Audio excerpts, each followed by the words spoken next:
I am Ferdinand Marcos, and I am the President of the Republic of the Philippines. I stand today on behalf of 110 million Filipinos. Hi everyone, hello universe, it's me again. Shout out sa inyo mga kababayan, Filipinos, OFW, Marcos loyalists and supporters. Hello. Ayan mga besa, meron tayong good news na dala ni Secretary Go, no? So dahil dito guys, no, well. Ito magandang balita. Ito yung Subic Clark Manila Batangas Rails. Maganda ito guys. Any months from now, abangan po natin ng groundbreaking yan. Naku po, malayo ito guys well, I think until our President Marcos Jr. na mag-end nga, no? Ang kanyang termino, mga kababayan, hindi pa siguro matapos ito. But the good news here is siyempre yung loan na ito, mga kababayan, i-fix na. So ibig sabihin, lagi natin tandaan dahil si PBBM, pag mayroong malalaking project yan, ang budget niyan ay naka-fixing na, no, hanggang matapos yung isang malalaking proyekto. So means under the Marcos administration pa rin, no. So dito sa pagkakaintindi ko na sinasabi ni Secgo, yung export, no. Wow. Nako, kakaiba ito guys. And the rest, siya naman po ang mag-explain. Maganda ito, lalo na si President Trump ay nagpataw ng taripa. Agay. Pero for sure sa Pilipinas baka dadagsaan pa tayo ng mga investors guys. Kasi hindi naman gaano kalakihan ng taripa, no, na ipapataw sa atin. Hindi ko alam ito, pero si Secgo na lang magpaliwanag. But siyempre guys, panoorin nyo ito, no? Don't forget to like, hit the button bell para lagi kayo update sa aking ma-upload videos. Eto na. Dalawang good news po ako sa inyo ngayong hapon. Unang-una po ay kakabalik ko lang galing sa Washington, D.C. kung saan po ay nakipag-meeting kami sa U.S. Trade Representative. Kasama ko po si DTI Secretary Chris Roque at si Ambassador Babes Romualdez. During the meeting, we were able to raise all the matters that have been brought up to us by our stakeholders, by the export industries dito po sa Pilipinas. At ang magandang balita po ay I think our discussions were very productive and I believe that the meeting went extremely well. Ang second good news ko po ay ang Luzon Economic Corridor po ay tuloy na po. Marami po nagtatanong the last 2 months kung ano nangyari dito. Nakatanggap po kami ng kasulatan galing sa US Trade and Development Agency na approved na po ang loan ng Subic Clark Manila Batangas Rail. Thank you. I'm open for questions. Chloe Hofana, Business World. Good afternoon po, sir. Sir, last week po you said na you made sure to put the welfare of local industries at the center of the negotiations. Sir, what specific local industries were central to the negotiations and how were their interests safeguarded during the talks? Kabilang po ba dito yung semiconductor industry? Well, I'll answer your question. And the first industry we discussed and where we spent the most time on was the semiconductor and electronics industry. Dahil po ito yung number 1 export po natin sa Amerika. Pangalawa po, tinake up din natin ang coconut industry. Napakahalaga po ng coconut industry sa atin dahil ito po ang number 1 agricultural export natin sa Amerika. We also took up the matters na dinala sa amin ng garment industry, furniture industry, at ng food processing industries. Meron din po yung mga automotive parts. So, na-bring up po namin to lahat ng mga concerns and issues ng mga stakeholders natin. And as I said earlier, I believe it was very well received. Sir, were there any unexpected positive outcomes from the negotiations that have the potential to benefit the Philippine economy in the long run? may I ask for your patience na hintayin lang po natin ng siguro outcome po nito. What I can tell you po is that the technical working groups, so the Foreign Trade Office of the Department of Trade and Industry is taking over from here, discussing with their counterparts at the USTR office to be able to work out the details of whatever discussions we have. Sir, last question from me.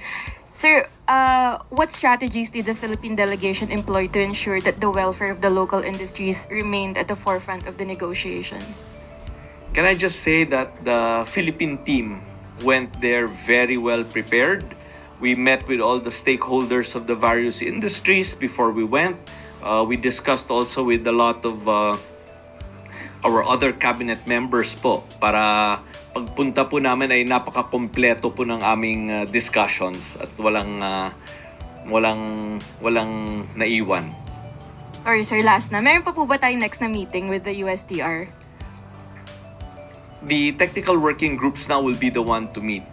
In particular, if you want to know, it's USEC Alan Hepti of DTI that will be continuing with the discussions with his counterparts at the USTR office. So, meron pa pong next na travel to the US? Ako po, hindi ko pa po alam. the Sila po technical well, in this day and age, meron naman tayong Zoom, meron din tayong email, meron din tayong telepono. Siguro, pero to answer your question directly, I guess there will be future trips. Thank you, sir. Noel Talakay, People's Television. Morning, sir. Noel Talay ng PTV. Sir, my question is about the Luzon Economic Corridor. So, despite the President Trump halted the financial assistance to some countries, so still the U.S. still support the LAC pushing through here in the Philippines, and how it will affect to our economic. Well, yan ang magandang balita po, no? Alam po natin na maraming programa ng Amerika ay natigil, no? Pero ang Luzon Economic Corridor po ay tuloy. Kaya natutuwa po kami when we received the letter from the USTDA. And as you know, this Subic, Clark, Manila, Batangas Rail will be very important to industry and trade, no? Kasi this will link the most important ports in our country. The Subic port, the Manila port, and the Batangas port together comprise over 80% of all volume of port traffic in our country. That's why the Subic, Clark, Manila, Batangas Rail is extremely important to our development. Sir, one more question. How much the loan that the U.S. provided to us? $3.8 million po. Ay, wow. Thank you. Alexis Romero, Philippine Star. Secretary, you described the meeting with the U.S. Trade Representative as productive and it went extremely well. Meron bang pinangako yung U.S. sa atin during that meeting, given that you seem to be very happy with the outcome? I think at this point, the technical working groups have to get together.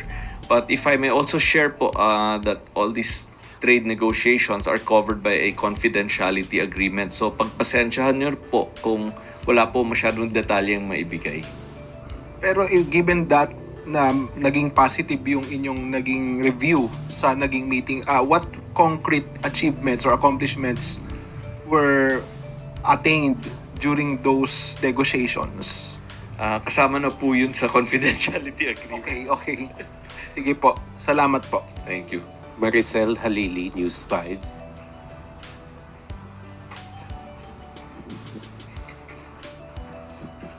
Hi sir, magandang umaga. Sir, just one quick follow-up. You mentioned during our last press briefing here in Malacanang na ang best case scenario is magkakaroon tayo ng free trade agreement with the US. How far are we from that?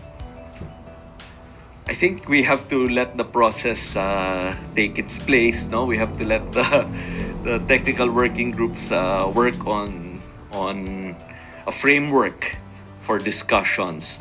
I think both sides will have to work together to put a framework before the 90-day moratorium period is over. No? So we should allow the process to take its place before we can go further. Sir, how soon natin malalaman yung possible outcome dito sa negotiation? Hard for me to predict, no, because there are two sides that need to get together to agree. Hindi naman to purely on our side kung anong gusto po natin. But there is that 90-day moratorium period, so there is a date towards which I believe both sides will work towards coming up with a framework before that period is over. Thank you. Pia Gutierrez, ABS-CBN. Sir, you were talking about yung 90-day moratorium period. Siguro by the end of the moratorium period, with the way the discussions are happens, you're very happy with the negotiations. What's the best possible outcome that we are expecting? Do we maybe expect a reduction of the 17% tariff rate? Siguro ma'am, we have to wait for the outcome of that process. Thank you, sir. Thank you. Last question for Secretary Go. Sam Medenilia, Business Mirror.